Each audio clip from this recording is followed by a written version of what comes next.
Hi, I'm your host Vasco Duarte. Welcome to the Scrum Master Toolbox podcast, where we share tips and tricks from Scrum Masters around the world. Every day, we bring you inspiring answers to important questions that all Scrum Masters face day after day. Hello everybody, welcome to our Team Tuesday this week with Artur Margonari. Hi Artur, welcome back. Hello Vasco, thanks for having me. Absolutely. So Tuesdays is when we talk about teams and how sometimes they enter this path of self-destruction. But before we go into that, do share with us, what's the book that most influenced you in your career as a Scrum Master? I think the Coaching Agile Teams 3.0 is mainly the course, but Coaching Agile Teams from Lyssa Adkins, I think it helped me a lot to understand what are the tools, what are the behaviors, what is the mindset of an Agile coach and as a Scrum Master. How can we switch from a project manager? Because for a while I was a project manager myself. So how it helps a lot how to switch. And I know Lyssa is inspiring in many ways. She's there for quite some time. And I think the way she wrote that book, it speaks a lot to me. And I really recommend. I think that is very nice to reflect and to see where you are today, how to think more about the team, and instead of like you as a hero of the story. I think it's very inspiring book. Is there a specific lesson or insight you got related to moving from being a project manager to being a Scrum Master? Let go. Take it to the team. Take it to the team. Like we often try to solve the problems ourselves or close one or two people in the room and try to solve it all, while most of the time the solution is just simply taking it to the team. Go talk to them. They are the ones doing the work. They're the ones mainly going on the journey. So yeah, take it to the team and let go of the control, because it's very easy to come back to the control. It's very easy to, when things are burning, that you want to be the one to take the roles and trying to put the fire down and tell everyone what to do. I think it's very human when things are burning that we try to go for that. So letting go is really important, and understanding the patterns that when, for instance, my ear starts getting warm when I want to control. I have a clear indication in my body that is like, hey man, you are going for command and control. Just chill. Sometimes step back. Yeah, maybe it's needed at some specific situations, but it's important to know when you are going for that command and control and how to let go. Absolutely. A great lesson. Being a recovering project manager, as I call myself, I can definitely see the need for that. Yeah. All right. So now we turn our attention to the teams, the ones we want to take it to, as you just said. And we will talk about, these patterns or behaviors that develop over time, and, they lead to problems, conflicts, whatever the problems might be. But we want to focus on how those patterns emerge, like where they start and how they develop over time. We'll talk about the insights, the takeaways later, but talk us through one team that you worked with. Tell us a little bit about the context and walk us through those steps that took the team in that path of self-destruction. Yeah, that's a good one. That's a good point. I think one of the most destructive ones I've seen, and it even sounds bad saying like that, but it was a lot of finger pointing, where whatever happens, it would, this behavior when something happens, it's always smiling in front of the others and saying like, oh, okay, no problem, it's okay. And then in the back is like, yeah, but that was a mess and I hate that person, or I hate that when it happened. So it was a little bit this toxic behavior where problems were not really surfacing. Yeah, surfacing. Yep. Surfacing. There you go. That's a better pronunciation right there. And I think when the problems were going under the carpet, and I'm still inexperienced, and I'm always going to be inexperienced, but at that time I was afraid of conflicts.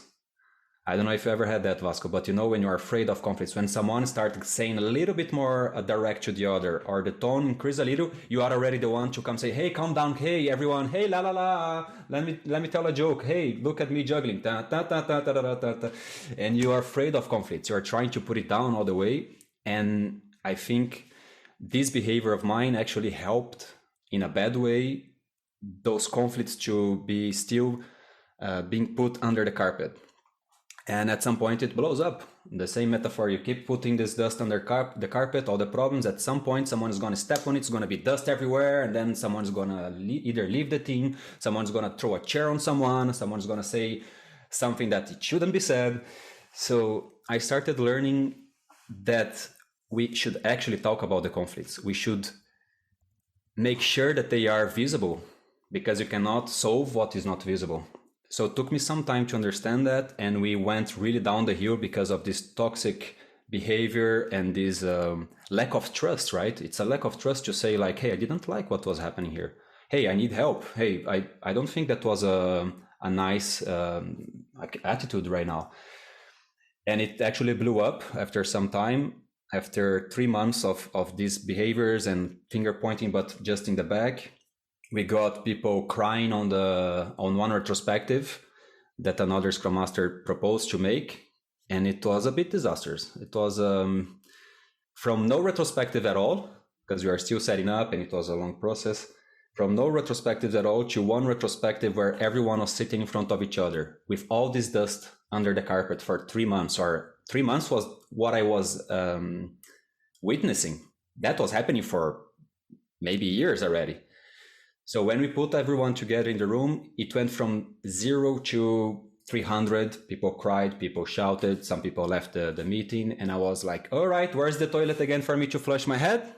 All right, so but that time was not even a shame, but I was sad. I was sad that I didn't manage to see that before. It was at the very beginning of the career, and I didn't see that we should actually talk about those things. We should. Okay, so I'm hearing this story, and of course I want to validate this. I hear that the conflicts were already there when you arrived. Correct. And if I heard you correctly, what you tried to do was to kind of soften the conflict, maybe even avoid it to a certain level, instead of trying to open it up slowly, right? Yeah, pretty much. I was afraid of, I think I saw that the carpet was already so much, the bump on the carpet was so high that I was already afraid that if I would touch that would actually explode. Which it did. Which it did, right? But it did with more dust, for 3 more months of dust under the carpet. So it was even a bigger blow. So it took me some time to understand that I should make that visible somehow. I should maybe raise the carpet and say, hey, look what we have here. It's a bunch of dust. This is going to blow up at some point. No, okay, Artur, just put it down again because you don't want to talk about it. I mean, at least it was there was an awareness.